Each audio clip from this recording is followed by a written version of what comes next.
Ang aking ulam for today's video ay yung aking nilutong tilapia na prito na hinalo ko sa adobong kangkong. Guys, ito na yung finished product. Ayan na po, nakatoppings na po ang ating pritong tilapia sa ating adobong kangkong. Yummy na po yan. Sobra. Ayan, una, syempre, peprituhin natin yung ating tilapia. Ayan po, nakaprito na yan, guys. At syempre, eto na, nag-adobo na po ako ng kangkong. Yummy, yummy po yan, guys. Nako talaga, yan pa lang ay grabe, ulam na ulam na. Hey guys, nagluto po tayo ng adobong kangkong. Ayan na po ang ating nilutong adobong kangkong. Luto na po yan siya, guys. At syempre, ayan, halo natin yan. Syempre, kangkong, inadubo natin. May kamati, sibuyas, bawang. Ayan, tinimplahan na natin yan.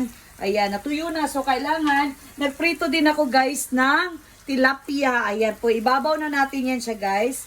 Iibabaw na natin yan siya para ipaghalo na natin na meron na tayong pritong tilapia at syempre adobong kangkong.